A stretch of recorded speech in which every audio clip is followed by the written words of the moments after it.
עמוד 39. פרק ראשון. פה בעצם מתחיל העניין, זה היה קודם הקדמות. פרק ראשון, עניינו של משיח. מה העניין של מלך המשיח? מה הוא צריך לעשות? מה אנחנו צריכים לעשות? נראה. אומר פה בכותרת משנה, סקירת השיטות השונות ומשמעותם של ימות המשיח. הנה אנחנו כבר שומעים שיש כמה שיטות. טוב, ימות המשיח והגאולה השלמה הם סוגיה שלמה ועיקרית בתורתנו. זה אחד מ-13 עיקרים של אני מאמין באמונה שלמה, שזה ה-12 זה בביאת המשיח, ואף על פי שתמהמה, כל זה יחכה לו בכל יום שיבוא.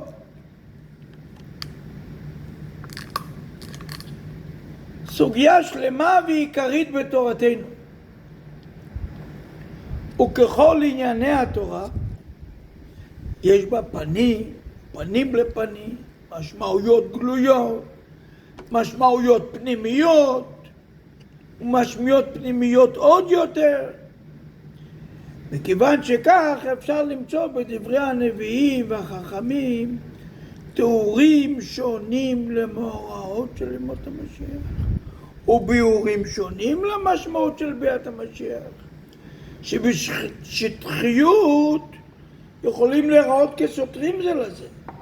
אך האמת היא שאלו דרגות שונות, עניינים שונים, שאינם סותרים זה לזה, כמו שידוע התשובה של הרבי, זה התקופה הראשונה ויש תקופה שנייה, והכל ביחד לא רק שלא סותר, אלא משלים אחד את השני. וכפי היסוד הגדול שלימד הרבי פעמים רבות, שכשם שהשם יתברך הוא אחד, האמת, כך התורה, שהיא חוכמתו המיוחדת עמו, אורייתא התורה וקודשא בריחו כול אחת, אז ממילא היא תורת אמת ותורה אחת, קשורה עם אלוקים אמת ותורה אחת, כמו שהקדוש ברוך הוא אחד. ולכן לכל הביאורים והדעות השונות המופיעות בה, יש להתייחס כהשתקפות של אותה אמת, מהיבטים שונים וברמות שונות. וכן הוא בענייננו, שכל הביאורים בנוגע למשמעותם של ימות המשיח, הם דרגות שונות, או היבטים שונים, תלוי מאיזה זווית ראייה מדברים, שהכל אותו עניין אחד. בחיבור הזה נעשה ניסיון לסכם ולסדר את הדברים, דיבור על אופניו, לבאר את עניינו של משיח הגלוי והפנימי, ובסדר של מן הקל אל הכבד, מן החיצוניות אל הפנימיות. אך בכדי לעשות את החיבור של הנגלה והפנימיות כמו שצריך, כראוי, יש לכל ראש לדעת לחלק בין הנגלה והפנימיות, ולהבין כל חלק מהם לגופו, מהו, ואחרי כן אפשר למצוא את נקודות החיבור שביניהם, כיצד הם מתחברים ומשלימים זה את זה. ולכן בפרק הזה בעזרת השם תוצג כמין תבנית כללית של השיטות השונות שיש בדברי חז"ל בנוגע לעניין של ביאת המשיח, וכיצד שיטות אלה מתחברות ומשלימות זו. ודברים אלו יהיו יסוד לפירוט הרחבה והעמקה בפרקים הבאים בזאת. ואחרי שאנחנו גומרים לעיין, נראה שלכל הדעות ימות המשיח הם מצב שבו בני ישראל והעולם כולו מגיעים לשיא השלמות האפשרי. רק בזה עצמו ישנם דרכים שונות להבין מהי באמת שלמותו של העולם. ובהתאם לכך ישנם תיאורים שונים של שלמות העולם בימות המשיח. ובכללות אפשר למנות בזה 3 גישות. א', ביאור הרמב"ם על פי חוכמת החקירה.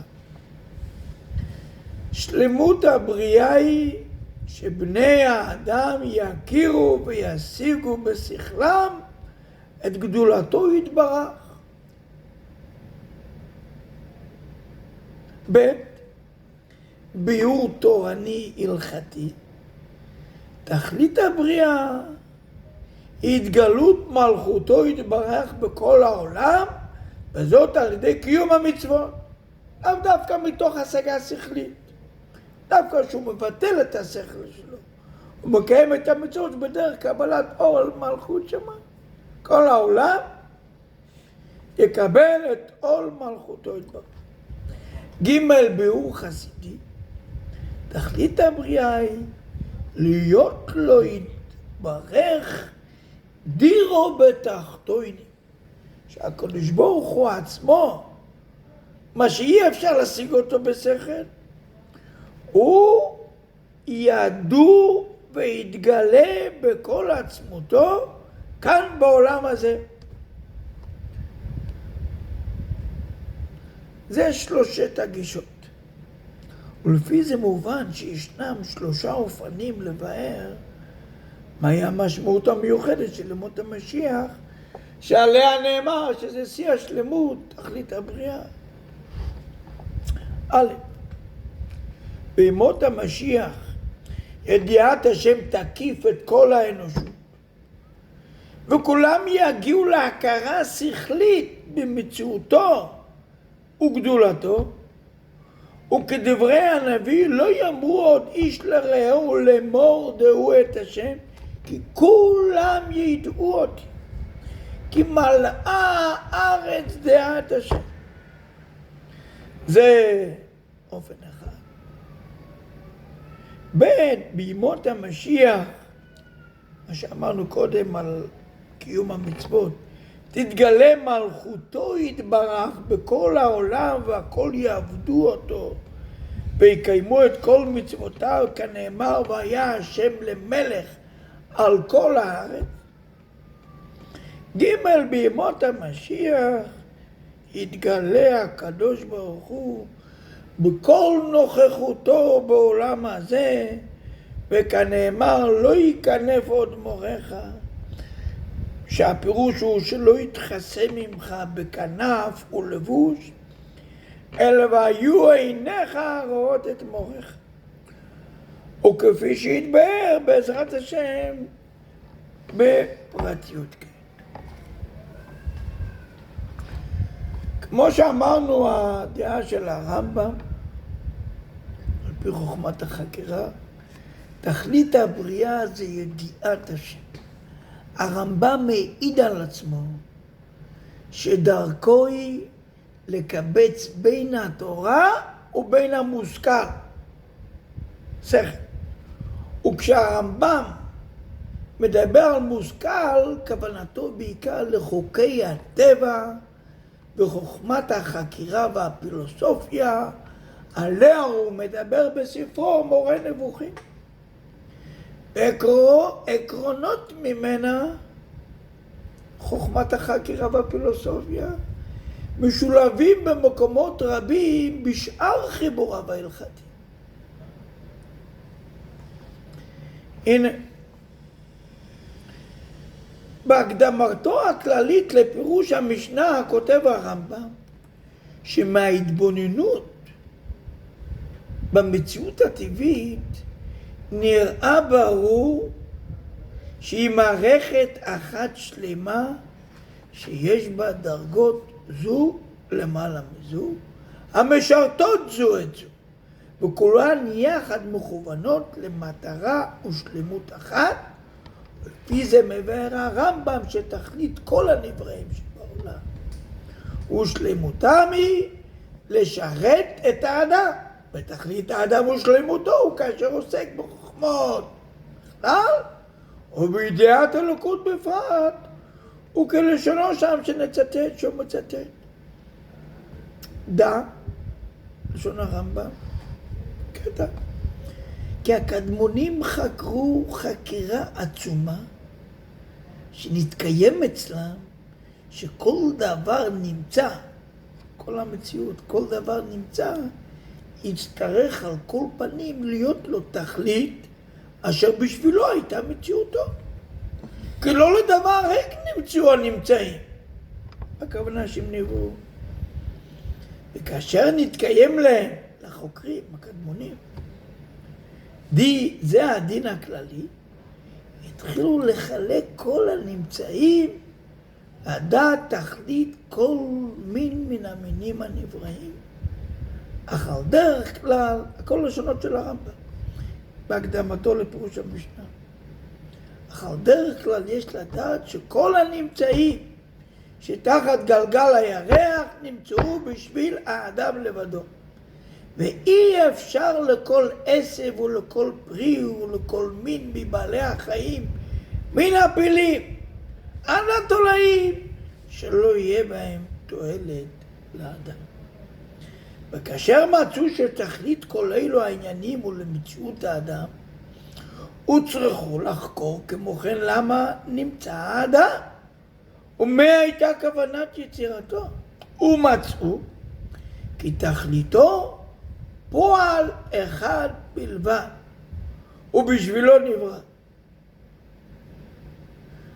מעריך, והפועל הזה, הפועל הזה, הוא לצייר בנפשו הסודות המושכלות, ולדעת האמיתות והנכבד שבמושכלות, לצייר לנפשו אחדות הקדוש ברוך וכל הנלווה לעניין ההוא מהאלוקיות, ששאר החוכמות אינם אלא להרגיל בהם עד יגיע לדעת האלוקי.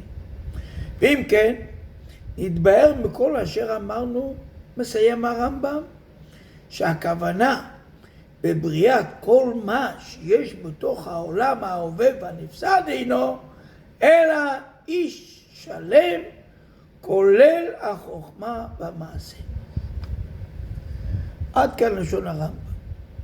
ובהתאם ליסוד הזה, הוא מבאר במאורי נבוכים, הספר הפילוסופי שלו, את משמעותן של מצוות התורה, שבכולן יש תועלת לאדם ולבריאה, על ידי שהן מרחיקות את האדם ממעשים רעים, מדעות רעות, ומקרבות אותו לשלימותו האמיתית, במעשים טובים, ודעות נכונות של הכרה אמיתית במציאות השם ואחדותו.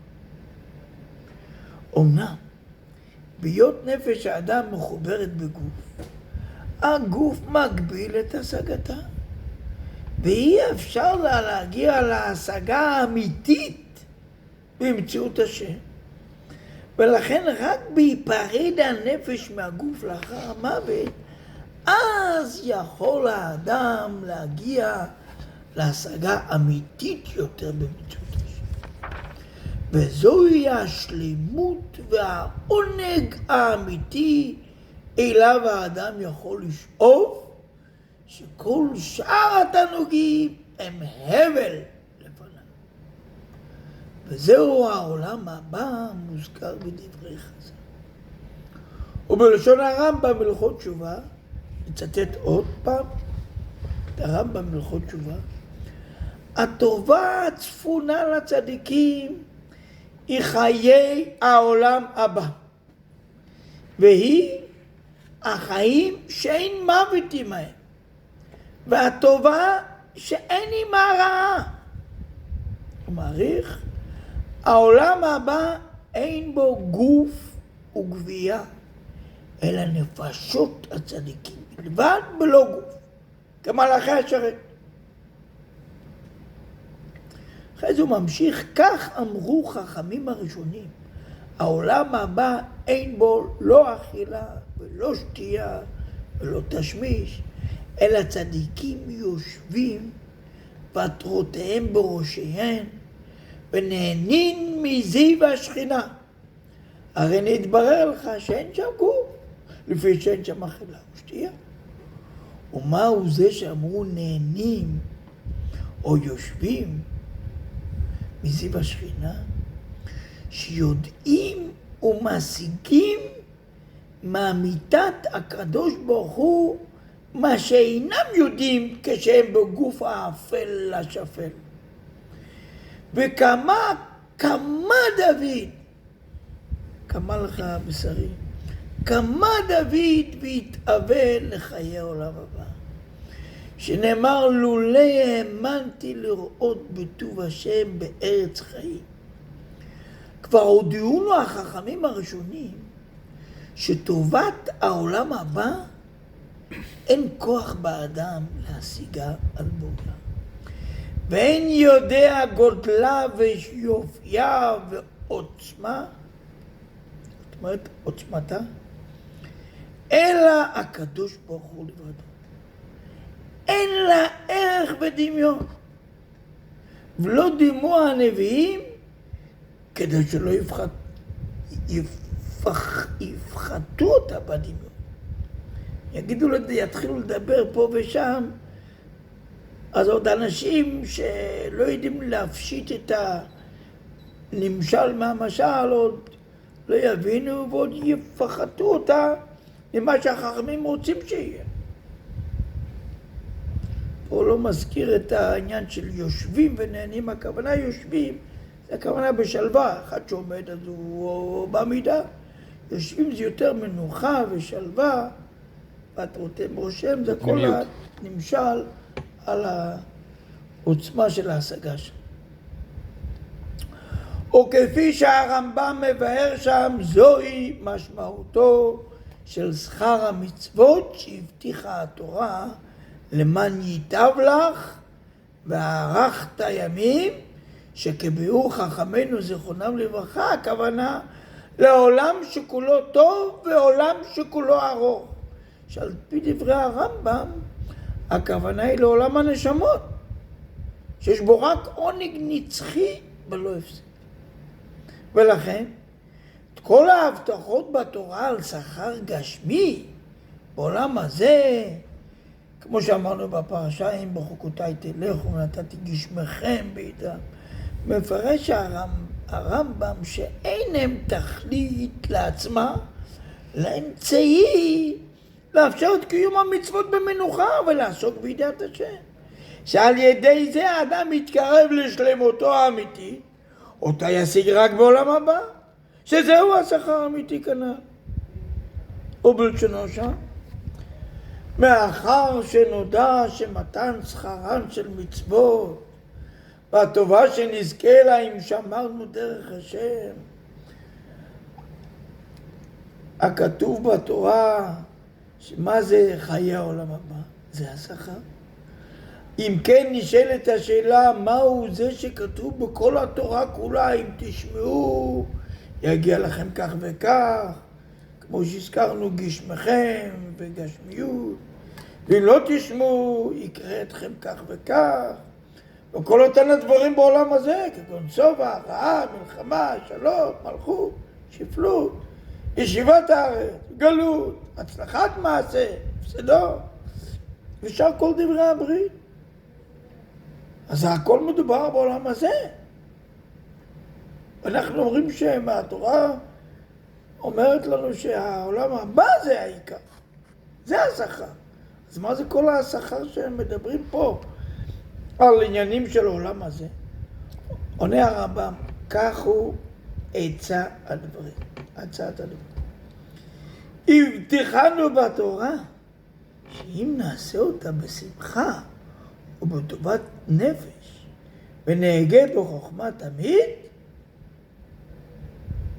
שיסיר מאיתנו ממנו כל הדברים המונים אותנו מלעשותה, כגון חולי. איך אמר הרב הרש"ב?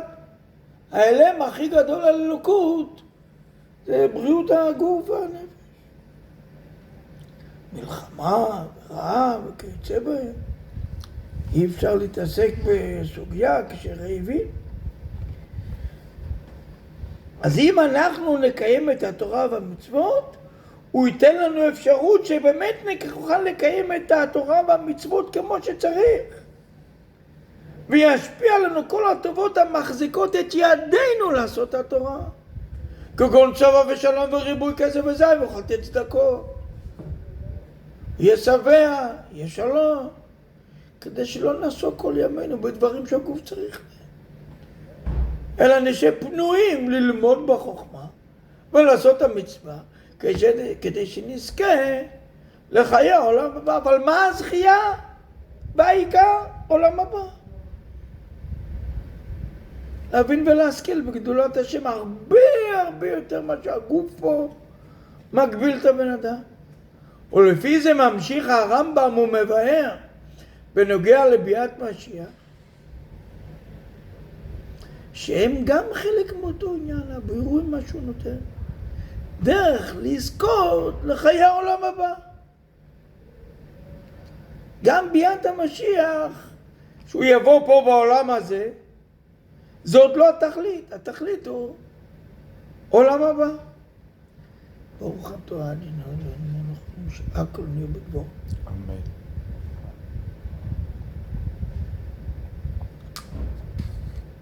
וככה הרמב"ם כותב, ציטוט: ומפני זה יתאבו כל ישראל, נביאיהם וחכמיהם, את ימות המלך המשיח, כדי שינוחו ממלכות הרשע, שאינה מניחה להם לישראל לעסוק בתורה ובמצוות כהוגן, וימצאו להם מרגוע, וירבו בחוכמה, ויקיימו את כל התורה והמצוות, כדי שיזכו לחיי העולם הבא.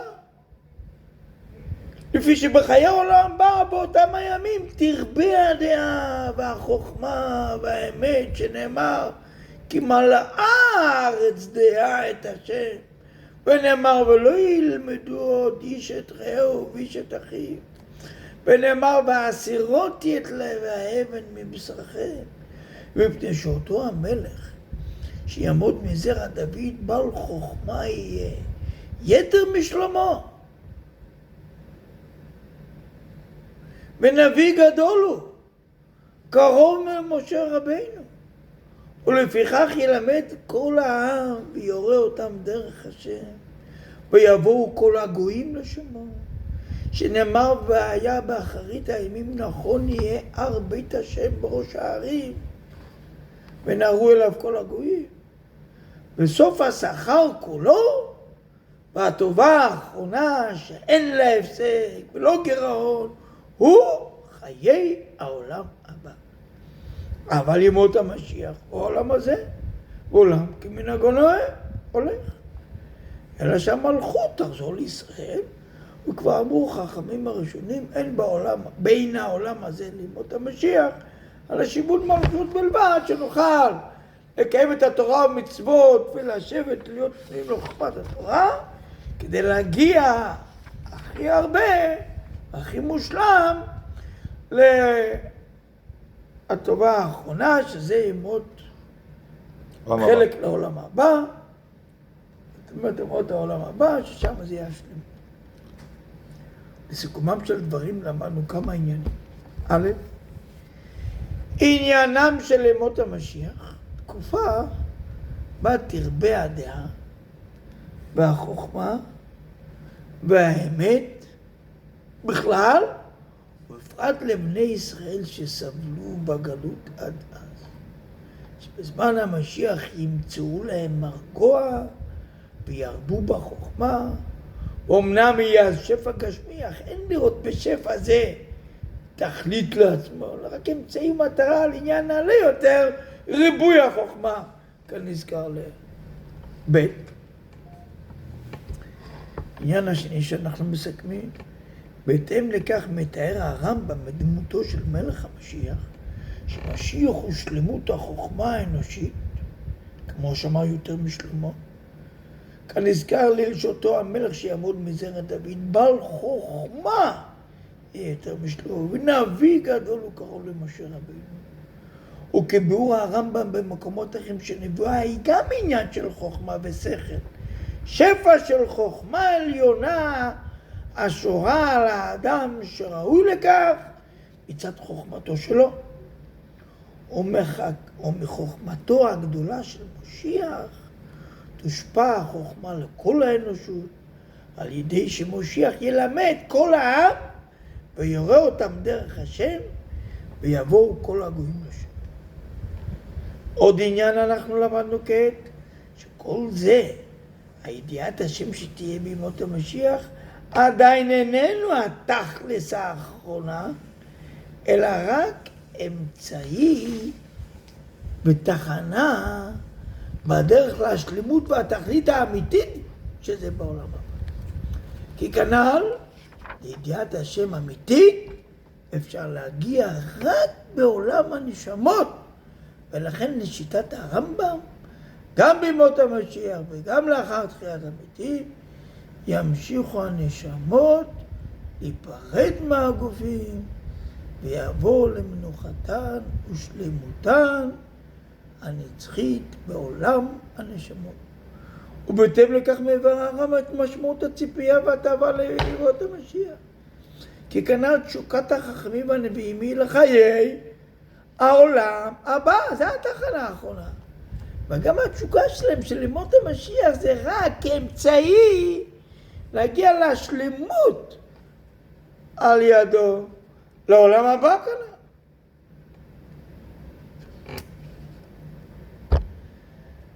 זה דעת הרמב"ם.